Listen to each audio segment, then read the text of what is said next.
My college sorority is different. This is goodbye. All around us, it was indeed hell. Most of the soldiers and demonic beasts had been burned to the ground, but a lot of bloody masses of flesh filled the place, so it wasn't easy to find everyone who was still alive.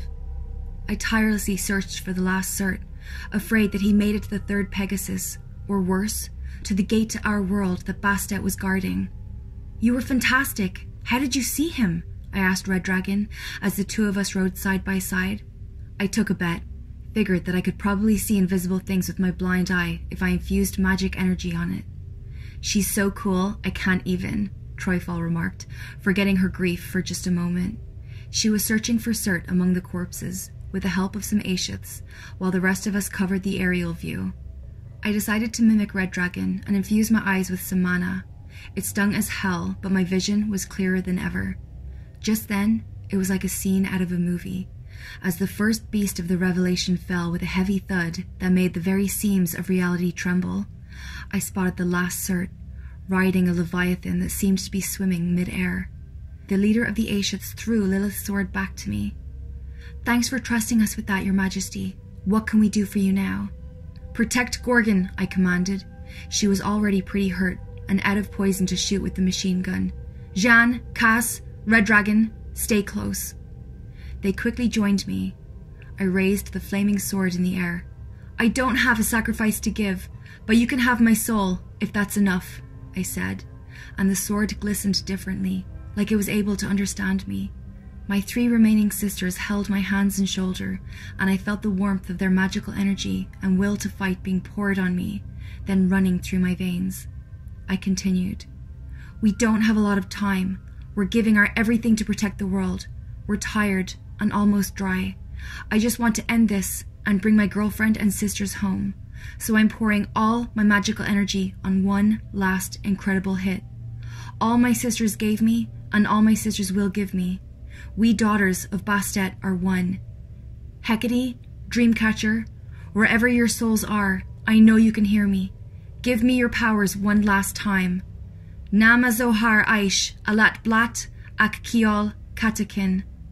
The blade shone like a rainbow, then started concentrating millions of small sparks, a colorful snowstorm in reverse. All the while, my enhanced eyes followed Cert persistently. I took a very good look at him, and he was agape.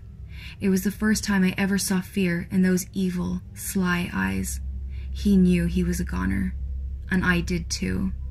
I pointed the sword at him, even though we were at least 20 feet apart, and from the tip of the blade, an overwhelming ray of light was fired. It was brighter than the sun, and opalescent, containing all of our love for humanity, all of our love for each other. I felt accomplished and complete. Cert was chanting too. I thought it was protection magic, but he took the blow fully, his chest now with a hole that could fit a knuckle. Instead, his spell opened a portal. His last words were raspy and choking on blood. "Well, I can't have this one. Enjoy your reality crumbling, you little bitches." And he disappeared inside the oval hole in the middle of the air. As soon as he entered the portal, a sea of mud and mold started pouring from it. Pebbles and debris were falling from the ceiling all around us, and everywhere you looked, things were glitching. Not only things, but even people's faces. Fuck him! He opened an unstable gate back to his original timeline. Jeanne was so nervous that she started swearing. "What can we do?" I asked her. We were all at a loss for words, and most importantly, out of mana. She shook her head. Not even Saint Joan of Arc knew what to do in such a situation. We won the battle and lost the war, after all. "You can remember me." While I was despairing, Lilith had gotten up, and she was standing in front of the portal, taking a deep breath. The last vision I had of her golden hair and beautifully outlined back, still pretty hurt from the earlier attack, both heroic and heartbreaking. She grabbed the portal by the borders and firmly attached herself to it. Her body then dilated until it lost the humanoid shape, becoming some sort of ooze, but still covered in wounds.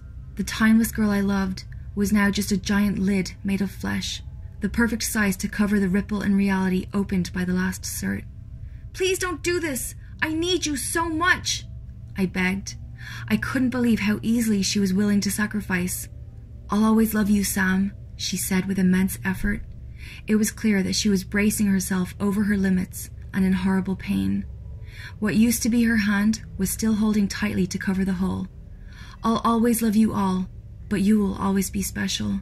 You're dying for good, aren't you? Red Dragon asked, crying, probably for the first time ever. Shh, let me tell you all something funny, Lilith said, still among heavy breaths. Her body was taking a heavy toll from the unholy mud and mold from another dimension. The entire surface of her skin was either charred or corroded, and she was almost paper thin, so close to dissolving and disappearing. I don't really work at the uni cafe. I just like making drawings with latte, so whenever I have time, I go there and relieve someone from their shift. They don't even know my name. I laughed among the tears. She let out a weak, pained chuckle and finally let go. What remained of her was then completely sucked inside the portal in a matter of milliseconds. It closed after her and disappeared completely, with one last horrible explosion. Troyfall was still holding my hand. Jeanne and Red Dragon were still really close too.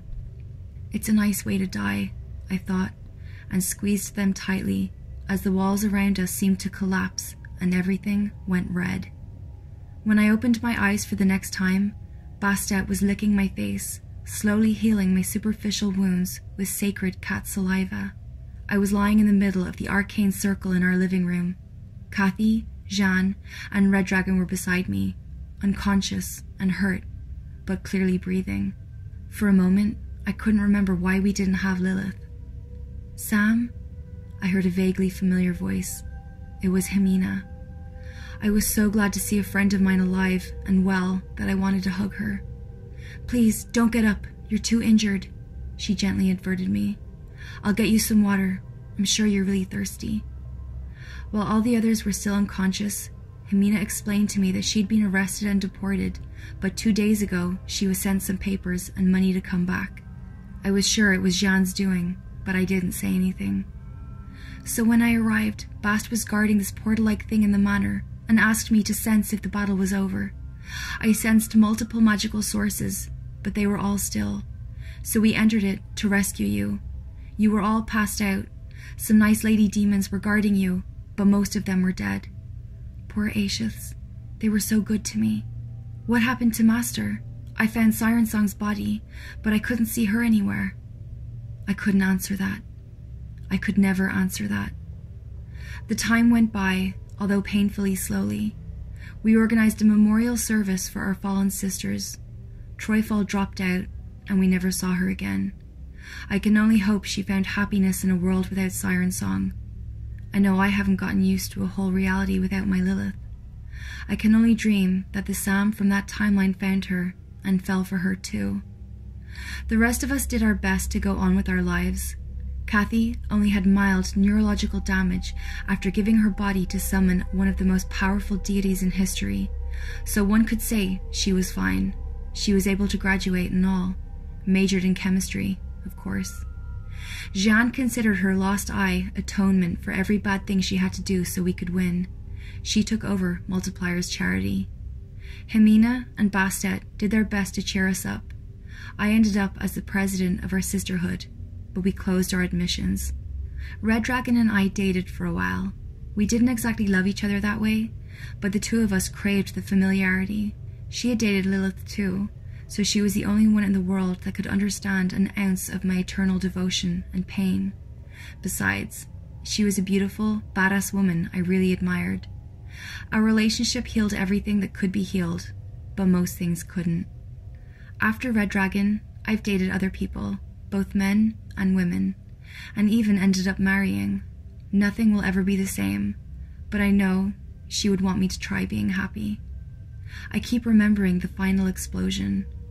Troyfall told me countless times that back then she cast a magical barrier to keep us alive, but that doesn't seem right.